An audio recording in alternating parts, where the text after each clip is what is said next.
And next talk is done by Stefan Hemmiger, so he's a member of the tech board and work at Microsoft. It's about a very important topic in the continuity of the previous talk. So it's a presentation about ABI Stability. And after, there will be a discussion with a panel of different actors from different origins, from distros, hardware vendors, and telecoms, etc. So it's an open discussion. Thank you. Is this on? No, somewhere. There we go. And just an apology if I cough. Francis giving me a cold. So let's see. Ray's slides are up. These slides are from Ray. Praise him. He did all the great graphics.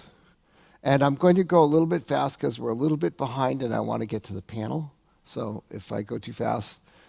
And the other thing is we're going to hold questions till the end in the panel. So I don't work for Intel, so I don't need the disclaimer. The point here is that we are no longer in the DPDK proof of concept. I mean, how many people around here used the DPDK before it was publicly released? Okay, back then it was one big library. It was statically linked. It was running on bare metal even, and it was just a proof of concept. And somewhere along the line, people have started using it as an open source project and building it into their products. And the requirements are different now than they were back when we were proof of concept. Back when we were proof of concept, the point was go as fast as you can, get it out there, show what it can do. Now we have real users and real products. And the reason this talk has multiple people in it is multiple contributors all saw the same problem. So when we went to put this schedule together, there was 4 people who had all submitted the same talk. That means that it's a common problem. It's not unique. And we want to address it. And before we get too far into addressing it, I want to make a distinction here between, we throw around ABI and API as different terms. And I like to think of it this way. The ABI is, if you have a distribution that's giving you the DPDK as a shared library, and you have your application, you can update Debian, and they can update the package, and your application still works. Nothing changed. What happened behind the curtain may have changed, but nothing happened to your binary application. The API is, if you're a developer, and you got a new version of DPDK, and you compiled it, it still worked. In many ways, ABI breakages are usually worse than API breakages. Because when the ABI breaks, you get mysterious memory corruptions and crashes, and you go down rat holes for a long, long time. That's why most vendors are very, very afraid of upgrading because of API. API changes are often, somebody added an argument to a function, the compiler blows up in your face and gives you a warning, and the developer goes, oh, they changed something, I can deal with that. But it's development effort. It's bounded. So why does this matter? First off, the ABI is a very hard thing. So I don't know how many patches we've gotten in. New contributors come in. They want to add a new feature. They want to add an offload. They want to add something, and it breaks ABI. And it's really hard. And it's even heartbreaking because companies say, you know, we did all this stuff, we can't do it. And then the other one is we get contributors, we have multiple vendors porting to Microsoft Azure, and every one of them is on some old release of DPDK. And you ask why, and they say, well, it moves too fast. I can't possibly keep up with it. So unless we do something about this, we're going to get a situation where everybody's on some old version. They can't have new code, and we won't be able to add any new features. Our best case example is Linux. There are people that have taken games that ran on Linux 2.4, and they can run it on Linux 5.0. That's extreme. They have a really hard boundary, and to be honest, thousands of people have worked a long time on what does it mean, and there's patterns and there's procedures that people know how to add new syscalls and when to do and what's right, and it's really part of the culture. And Ray has done a really good lab on measuring how much the DPDK changes, and he used the example of GStreamer, pretty much because it was similar in size, similar in being an infrastructure project, and comparing it to DPDK. And GStreamer is, you notice this nice flat line? That's not like death. That means it's 100% compatible. You notice DPDK bouncing around, and 20% may not seem like a lot, but 20%, but more than 1 or 2% probably means an application breaks and gives up. And LTS helps, but it doesn't help moving forward. So what Ray has put together and the proposal that we've almost, we're on the final stages of validating, is that every year there will be a release. It will be ABI and API compatible for 1 year. So all the intermediate releases will be API and ABI compatible. And there are some areas like experimental that are outside the pale. We won't worry about those. And we are going to work on teaching how to do ABI compatibility as well, because I think there's a real learning curve. And a few people know how to do all this magic stuff with glibc does and GCC to do versioning, but in general, we haven't done a very good job on teaching people how to do it. And we put 1 year down as a stake in the ground. The initial proposal was 2 years, and the general consensus was that was just too hard. We'd like to get to 2 years. And if we got to 2 years, then your question about longer term stability becomes even easier. So what does that practically mean? That means when we come out with 1911, 22, 5, and 8 will all be API, ABI compatible. The next break won't show up till 2011, 20.11, and 21.11. Every minor release will be compatible with the LTS release of that year. This is a bit of an eye chart, but the point is that there are ways you can add something to a function, and you can implement both the old and the new versions in the API.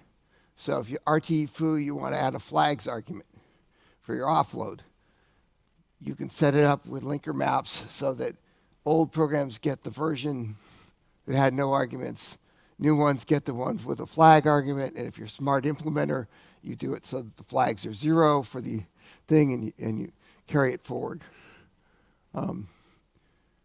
It could get even more complicated if you have to deal with old and new versions of a structure. You may have an old version and a new version. You may even have to carry 2 of them around. So what is inside the ABI policy? It's the core components everybody cares about, the base libraries and the drivers. Anything that's marked experimental in the library, it's experimental. We don't guarantee anything. Any APIs that were annotated as experimental, those might change. The examples directory, these were meant as examples. They're not meant as core components of DPDK. There's ongoing discussions in the tab, for example. Many of the examples have been there for years, have not been supported, may not even work. They're not part of any test infrastructure, so they may go away. The user and dev tool scripts. Suppose we go to add regex and we decide to add regex support to debbind. It will change. It may add arguments. It may change. But if you're writing an application, you shouldn't be scripting those dev tools to expect how it starts up. We may change check patch to add new things to, I don't know, check for swear words or something. And the documentation, we're pretty much always open to take corrected documentation or include new features. So why do we do this? Well, if we didn't do it, everybody would start looking somewhere else. They would start forking their own trees, go somewhere else. And a lot of vendors would be still stuck on the old version. So we really need to get everybody over to the new version and keep the ball rolling forward and keep our progress moving forward. DPDK has gone a long way since it was released. And if we don't address some of these scaling issues and some of the interface issues, we won't go any further. So I don't know if people know, but the way the tech board meets is online IRC, and being the summer, we always are kind of like always on the edge of not getting quorum and getting everybody in there to make a vote. So everybody in general has agreed. We haven't gone to a final vote yet. Is everybody here today? Is everybody here today so we can do the final vote, Thomas? Oh, okay. We're doing all the preparation work for ABI Stability. We have some examples people have already done. We probably should need more documentation. We need some more work on the stability in the UNH lab. And we want to ensure ABI Stability is part of the test cycle of the RCs. That's kind of the whole point of testing, is to catch it early, not at the end of the cycle. And we're also in the version maps, we're going to take out stuff for old versions. This is where we start the panel discussion, and Ray's going to be asking a set of people questions, and hopefully the feedback we get from you will let us adjust this as needed. So I'll just cut this out in some way. All right. So we're being joined by Morten from Smart Share Systems, Kevin from Red Hat, and also Hemant from Hemmiger. I will turn mine off so that I'll... Is my mic on? Why don't we use the hand around mic? Oh, there we go. Oh, okay. Yeah, I was going to say, Oh, yeah.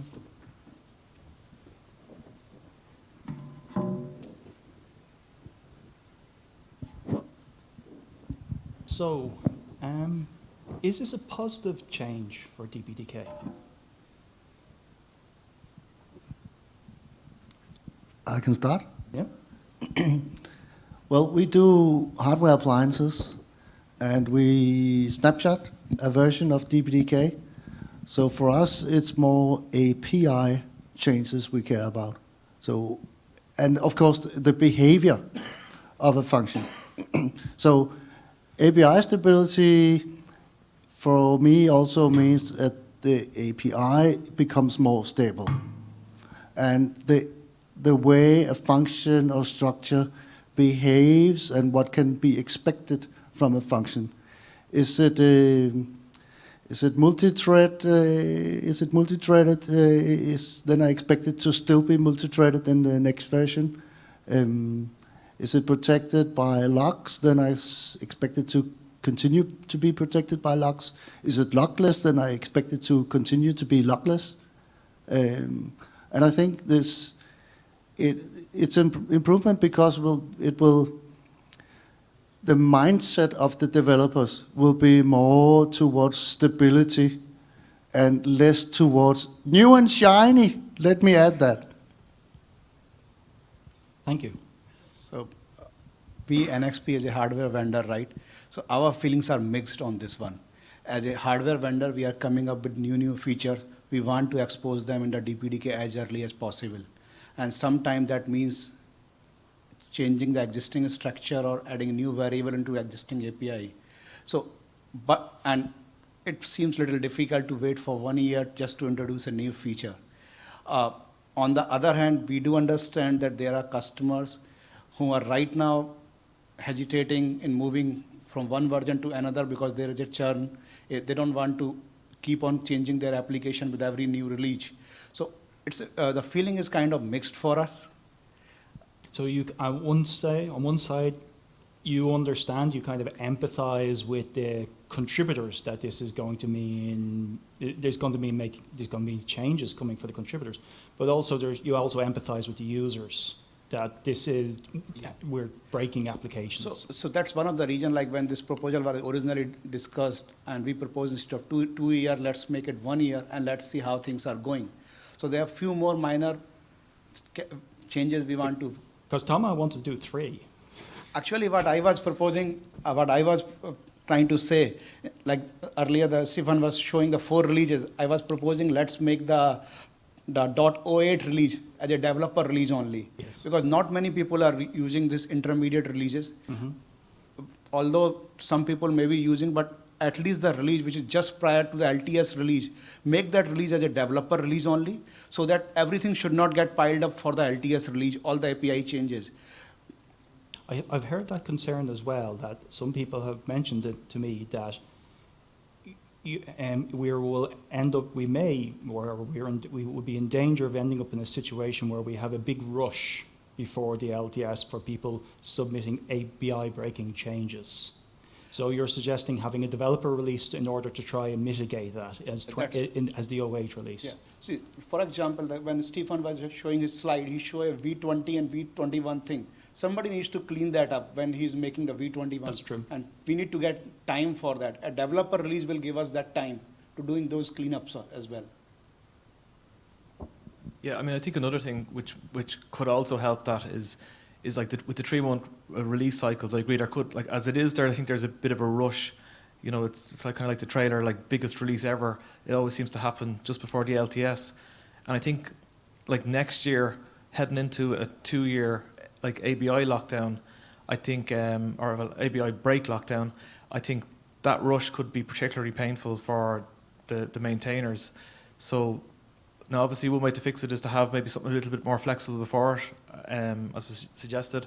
Or another thing would be to change the release cycle so there's a greater like a lead up to that release. I think it makes sense.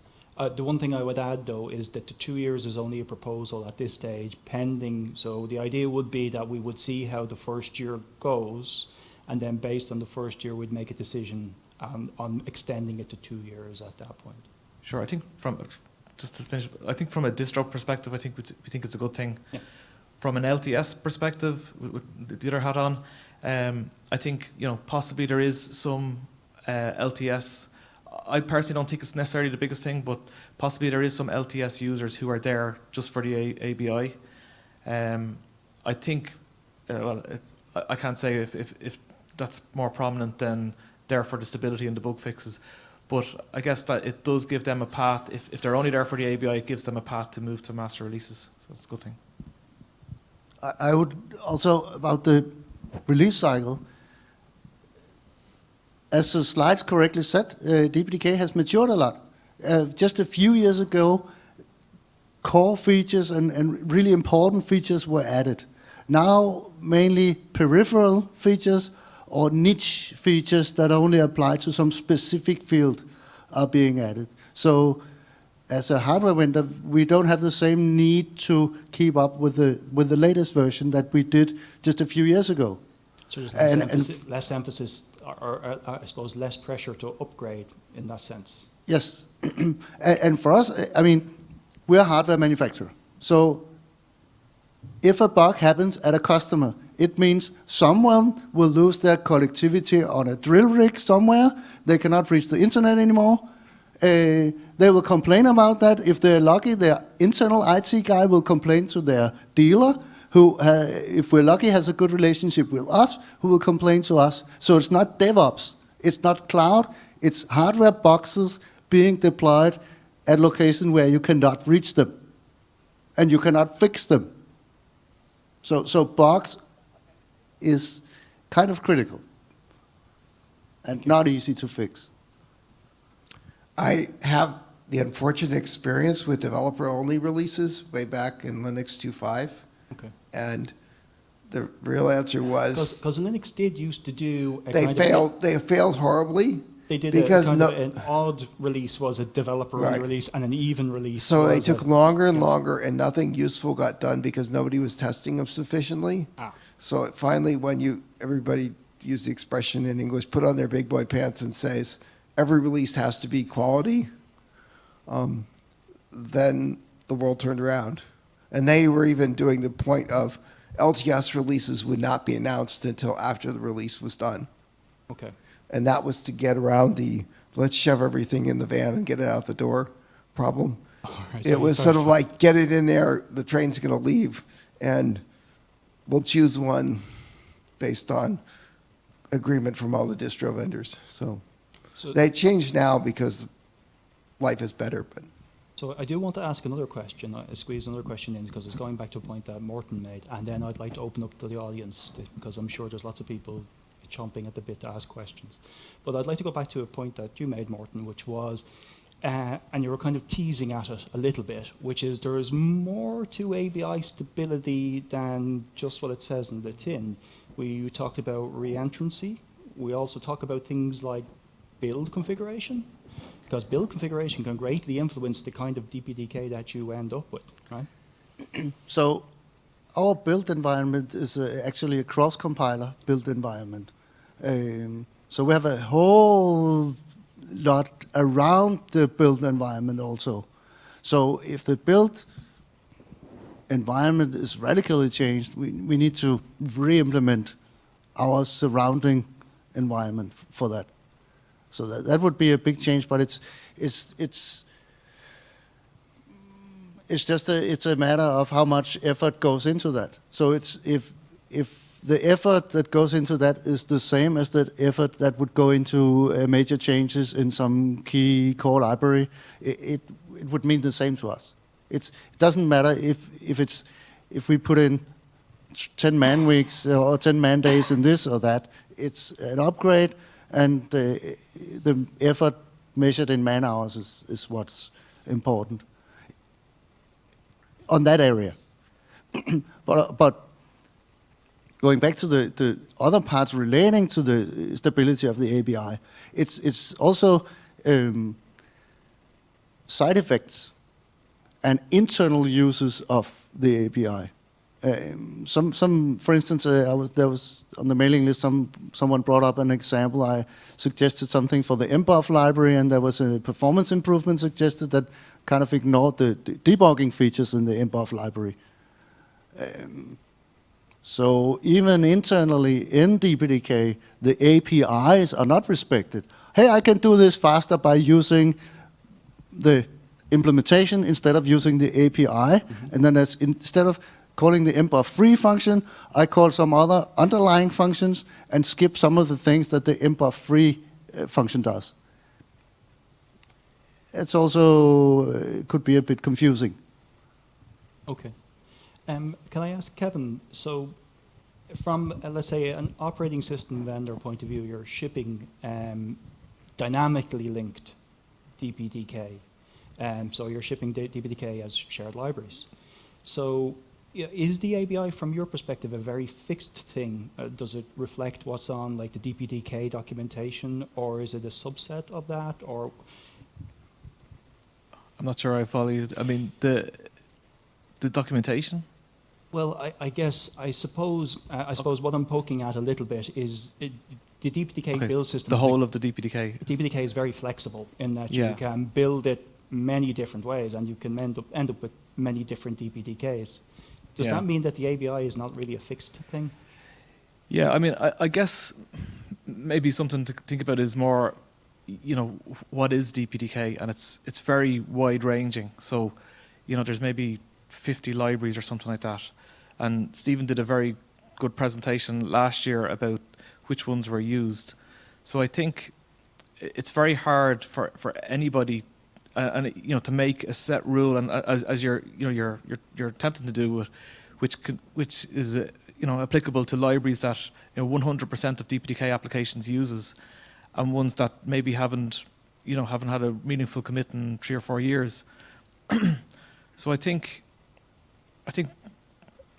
different distros will kind of put in the package what they see fit, really, and what they can justify to put in. Okay. Now, any questions from the audience?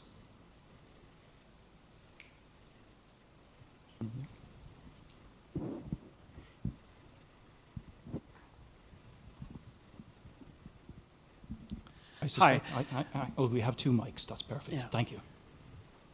It was here on one of the slides, all of these inline functions and exposed data structures that complicate the ABA compatibility.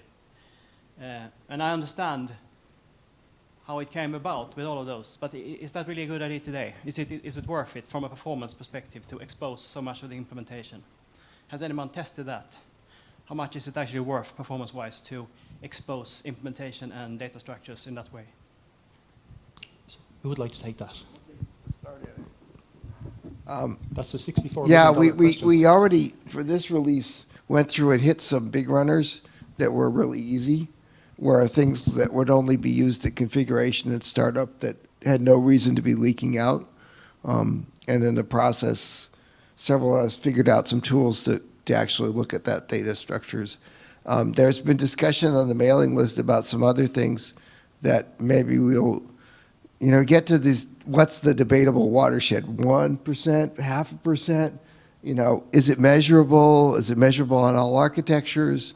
And so some of that we'll probably have to revise and kind of whittle down to get rid of some of it. Some of it may be there forever, just the simple things, like looking at a field in a data structure with a wrapper function. But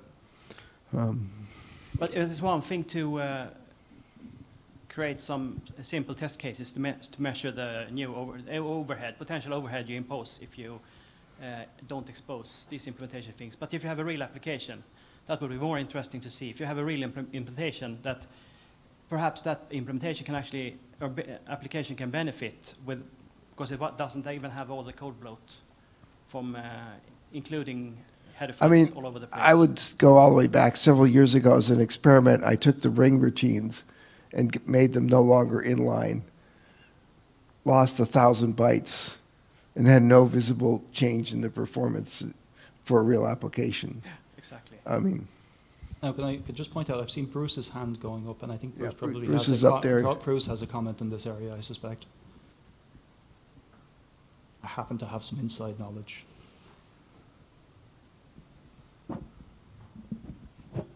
So to that very point, I was looking at this earlier in this release cycle, and probably most of you saw on the list, I posted up a patch to take the ethdev, rx, and tx functions and make those non-inline. Or one of my colleagues did the actual posting of the patch. And so for that, we measured just under 2% performance drop with test PMD. However, as I pointed out, that's kind of the worst case drop. Real world application is got to be a fraction smaller than that. But that was on an Intel platform. There were some other tests on some other platforms, and the performance drop, I think, was at 3 to 5% with test PMD on some other platforms. So that's worst case performance drop for that specific instance of those inline functions being dropped. But this is where I would question how relevant that number is. I provided it because I think it's important to know the absolute worst case, but a real world app where you're doing more than just taking the packet in and sending it back out, I would expect it to be sub 0.5%, perhaps even less. I didn't run benchmarks with something like OVS, perhaps I should have out of interest to see just the impact there.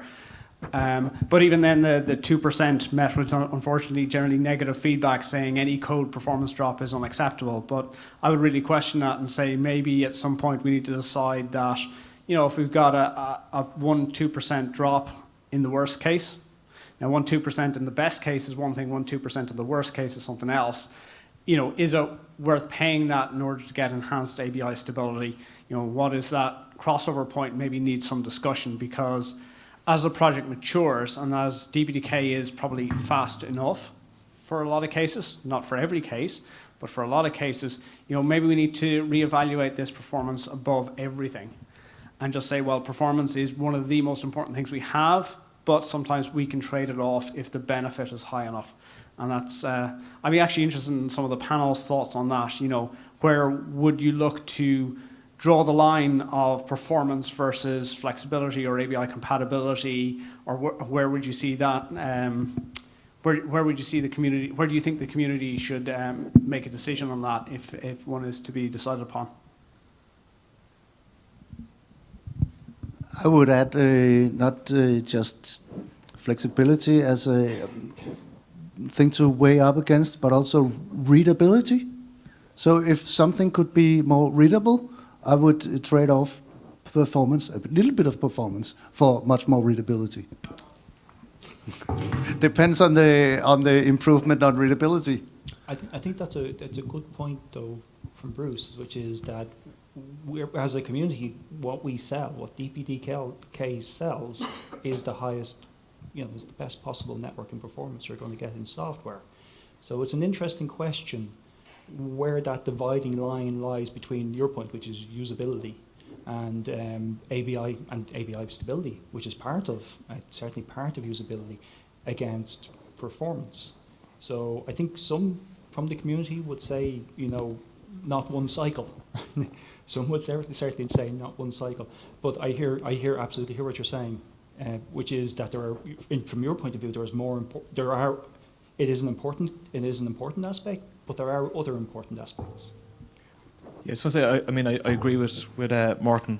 Definitely, like debuggability can be much more important. I think you summed it up very well, Bruce. Is that we can talk about these 10% and 30% improvements, but if they're in macro benchmarks, we need to see what that really is in the hands of the user. So, the OVS user who's bringing packets up to the virtual machine and back down again.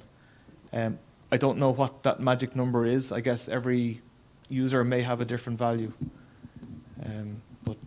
But definitely, I think seeing it in the kind of end-to-end light, I think is the right way to look at those performance, progressions.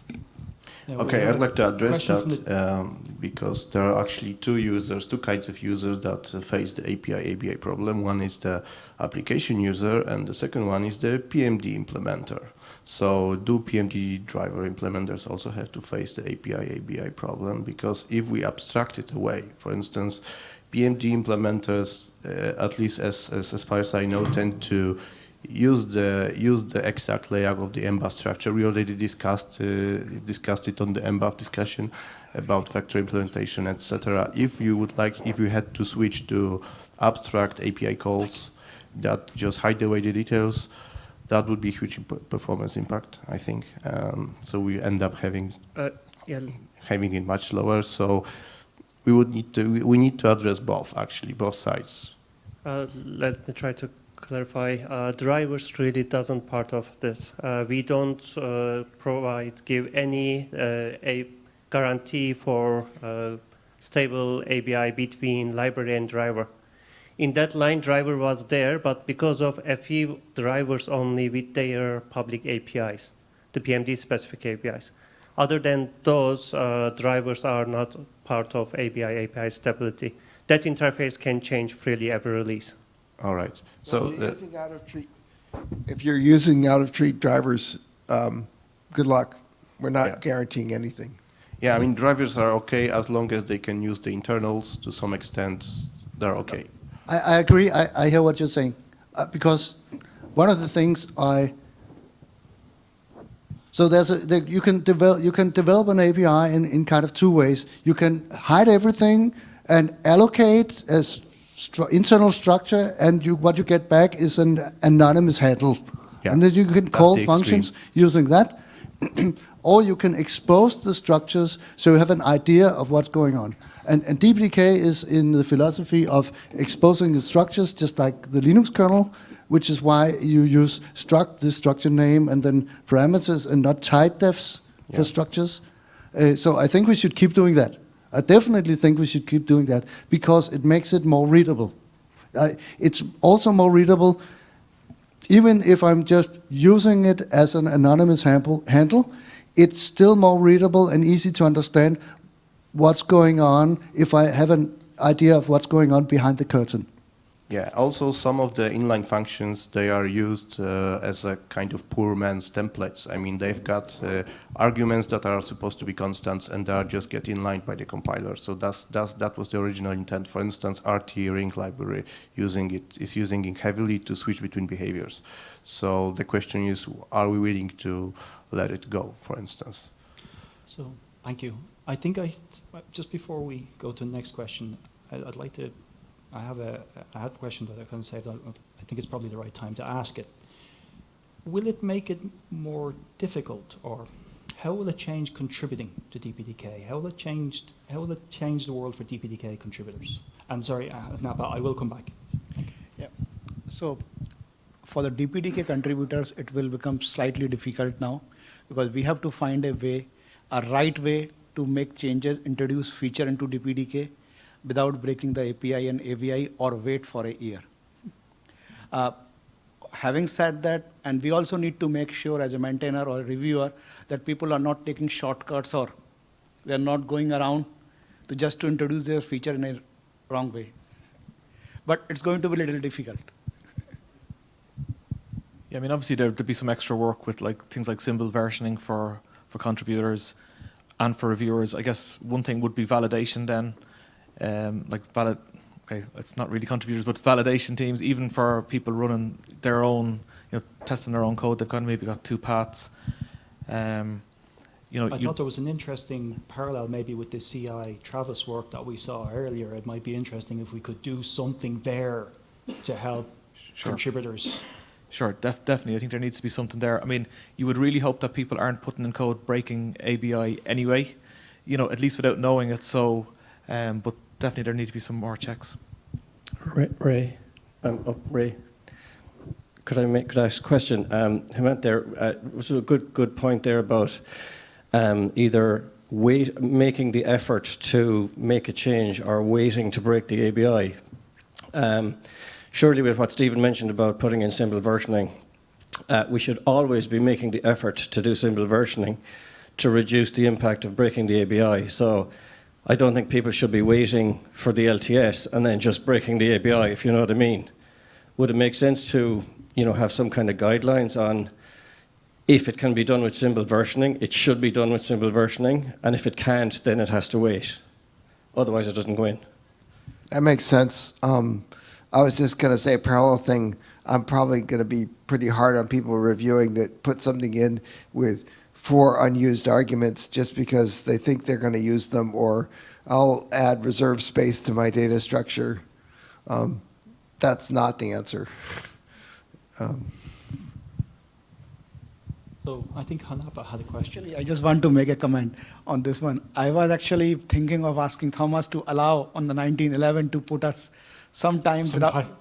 We have not given any deprecation notice, but to allow to make some changes in the structures so that we can do some changes. As long as we know what it is, because I've had too much experience of somebody wanting something, and then when they get to wanting it, it's not what they... I'll just repeat what Stephen said because he didn't have the mic. So I think, Stephen, your experience was people adding, let's say, space for new fields, but by the time they get to add those new fields, it wasn't exactly what they anticipated when they added that space. So it changes anyway.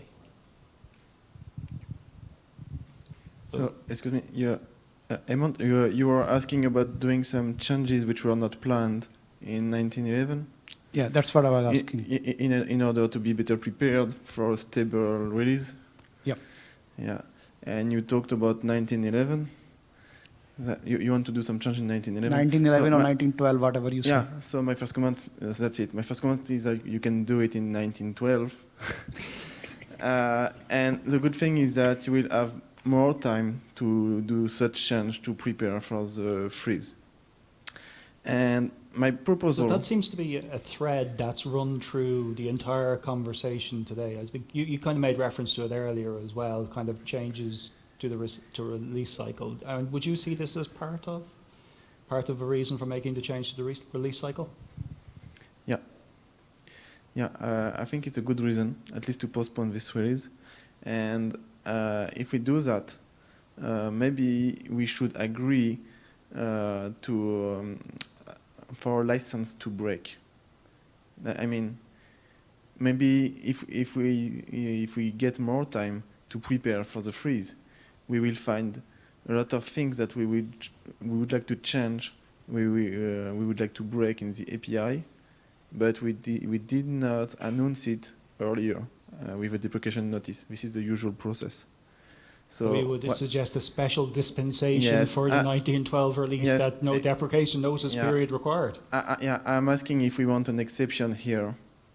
Exceptional release, new release cycle, and license to break. I am for it.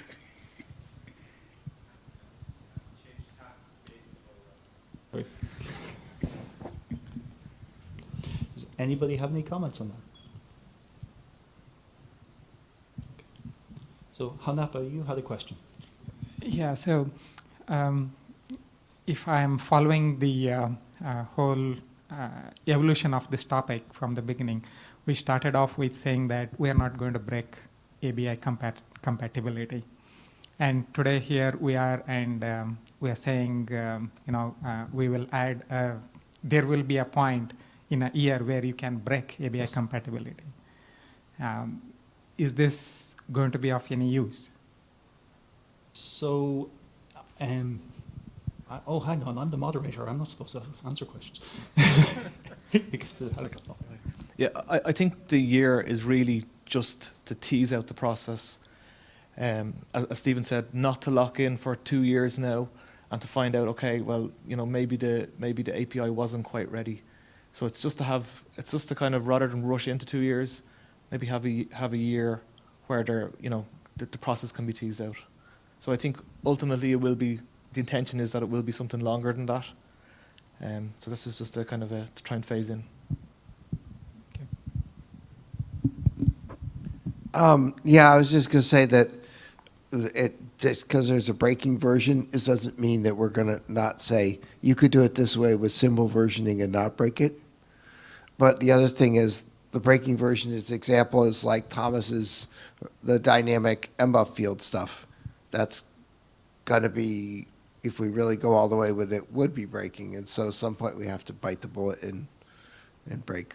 So many open source projects, right, Stephen, switch between, let's say, long periods of stability and then have breaks and then other periods of stability.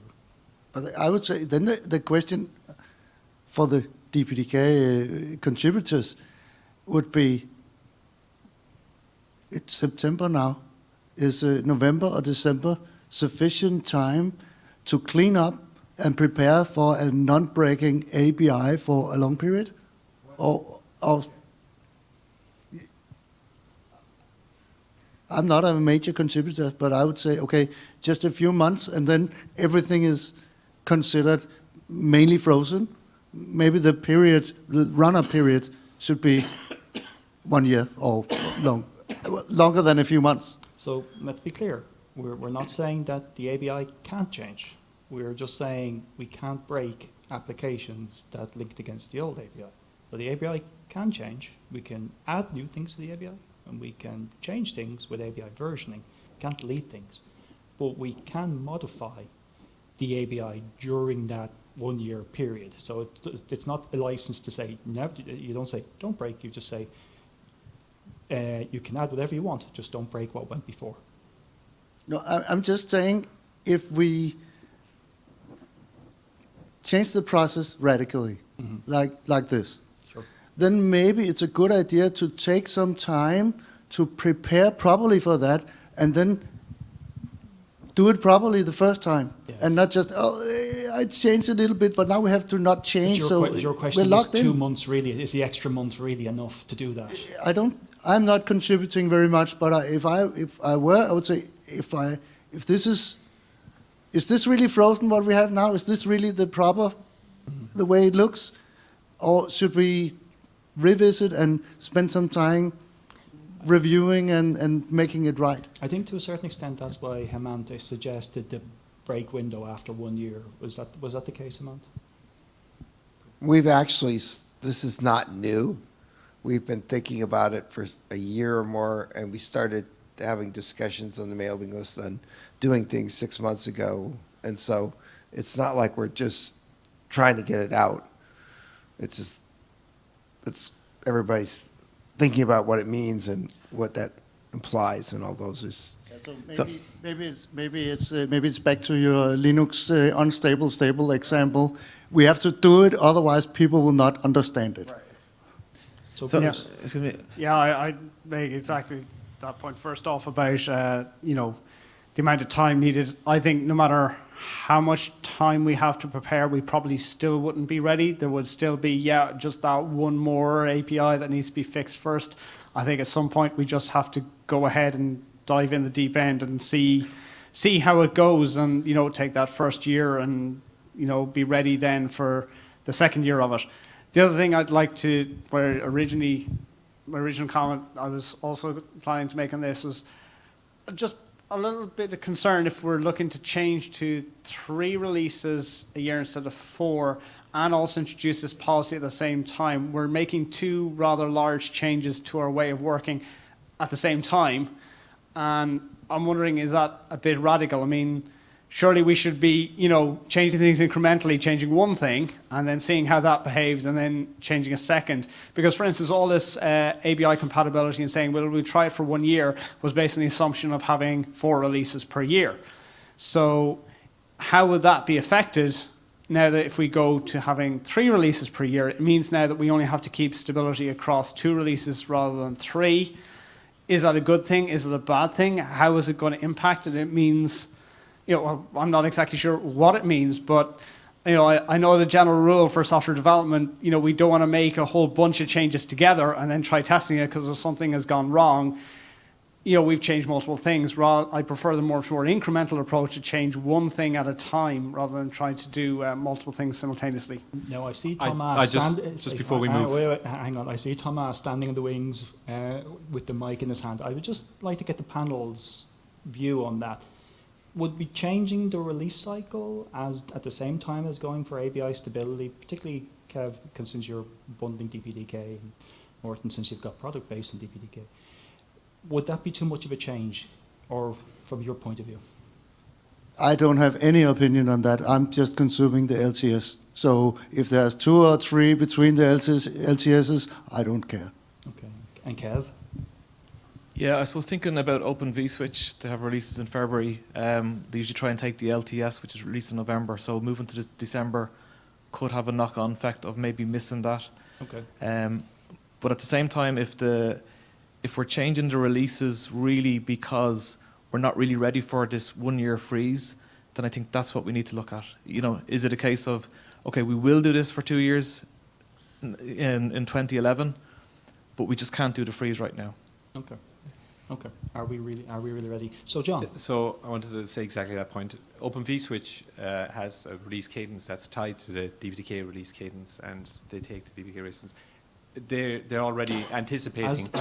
As does FIDO to a certain extent. Yeah, they're already anticipating 1911 to go into their 2.13, and I'm sure the OSVs are looking at 1911 as well. I'm sure a lot of people are. I don't think we can, at this stage, without some sort of indication, change the release month. Even for the first release of next year. So Thomas. I don't know for all OSV, but for OVS it can be mitigated thanks to the new integration branch in OVS, which is regularly testing the master branch of DPDK. So, yeah, Rashid wants to comment. So Rashid has a question. Can we get Rashid the mic?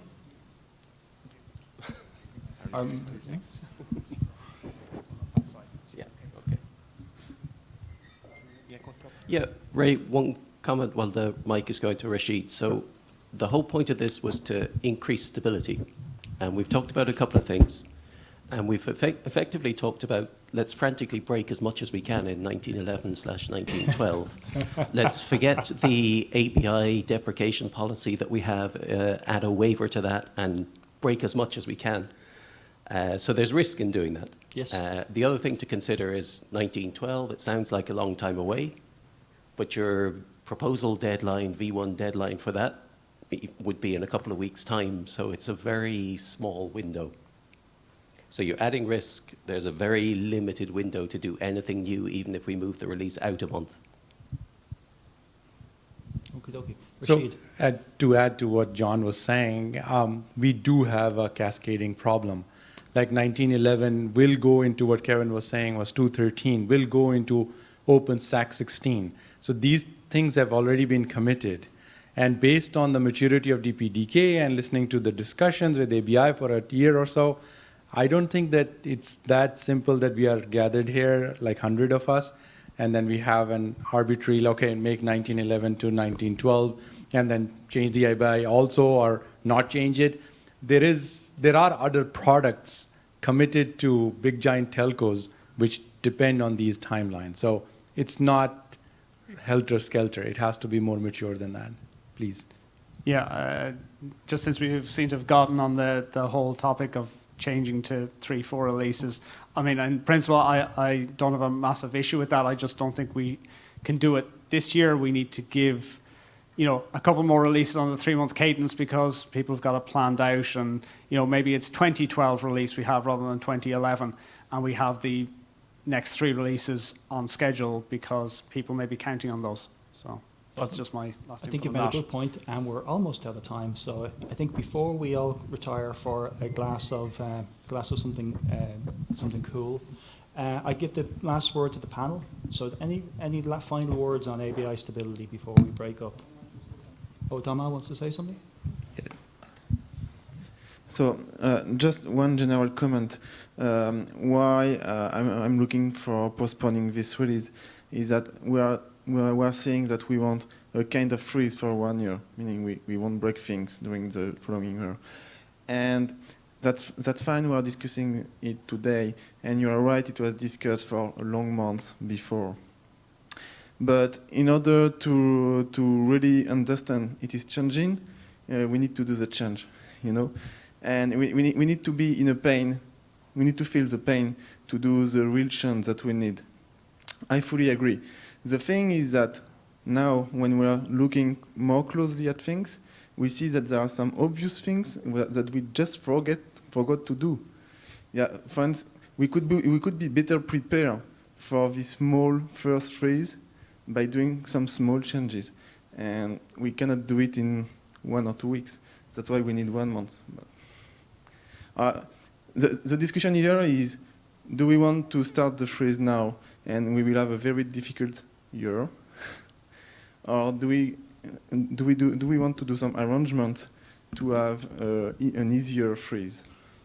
Or we take it and we say, well, the initial freeze will be 6 months rather than a year. But I think until we actually freeze something for some release or 2, we won't find out what we got to change. I suspect you're right. Rather than theorizing about we might need to change this, we might need to change that. So can we go back and give the final word now to the panel? Yeah, I think there might be some compromise, as you say, like we're trying to hit a 1 year kind of lockdown in a very short space of time. But on the other hand, if you don't have any lockdown and you just say things are starting, we have the same conversation in a year's time. You don't know till you try, right? So maybe, there's some compromise there, like as you say, a 6 month or a 3 month or something freeze beforehand. Well, maybe 3 months is count. Mm-hmm. I think it's a good suggestion. Morten? The first 2 presentations today were actually about cleaning up, and it's a sign of DPDK maturing. I think this discussion is also a sign of DPDK maturing. So I think the whole process of requiring more stability and so on is also educating the developers about a different way of thinking, not moving fast breaking things, but moving more reliably and testing things. So generally, I think it's a good, it's really good progress for the project. Hemant, would you like to say? Yep. So, I see there are different views here, and what I agree with what Bruce is saying. We have to do a little bit of compromise, but we should do it. We don't want to have this conversation again next year. We should do something about it. So let's discuss this more in our tech board meeting. What is the fine-tuning we want to do?